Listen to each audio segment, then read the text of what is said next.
ஹாப்பியாக இருந்தது. So maybe நாங்கள் நெக்ஸ்ட் இயர் இங்கேயே இருந்தோம் அப்படின்னா கண்டிப்பாக இந்த ஸ்கூலில் தான் ஜாயின் பண்ணுற மாதிரி இருக்குது. ஸோ அதுக்கு வந்து என்ன ப்ரொசீஜர் அப்படின்னு பார்த்தீங்கன்னா, இங்கே வந்து நமக்கு பேப்பர் ஒர்க் கண்டிப்பாக கிடையாது. அதாவது நம்ம டைரெக்டாக வந்து அட்மிஷன் போடவே முடியாது. ஸோ நம்ம அன்றைக்கி போனோம் இல்லையா, அன்றைக்கே போட்டுடலாம் அப்படிலாம் பண்ண முடியாது. இங்கே நம்ம வந்து எப்படியா இருந்தாலும் ஆன்லைனில் தான் பண்ணணும். ஆன்லைன் ரெஜிஸ்ட்ரேஷன் வந்து பார்த்திங்கன்னா வர 19ன்னு நினைக்கிறேன். ஸோ வர 19th வந்து ஓப்பன் ஆகுது. ஸோ அந்த அன்றைக்கி பண்ணும்போது கொஞ்சம் பிஸியாக இருக்கும் சைட்டு. ஸோ 19க்கு அப்புறமா வந்து நம்ம நெக்ஸ்ட் டே கூட பண்ணலாம். ஸோ நெக்ஸ்ட் டே வந்து நம்ம வந்து ரிஜிஸ்டர் பண்ணணும். ஒரு ஸ்கூல் மட்டும் நம்ம பண்ணக்கூடாது. நமக்கு ரொம்ப க்ளோஸ் பையாக இருக்க அட்லீஸ்ட் வந்து 4 ஸ்கூல்ஸாவது நம்ம பண்ணுற மாதிரி இருக்கும்.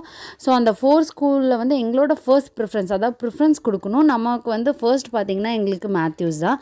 ஸோ அதுக்கடுத்தது வந்து இன்னும் கொஞ்சம் நியர்பை லொக்கேஷனில் இருக்க நெக்ஸ்ட்டு 3 ஸ்கூல் வந்து நம்ம வந்து போடுற மாதிரி இருக்கும். பட் ப்ரியாரிட்டி எங்களுக்கு வந்து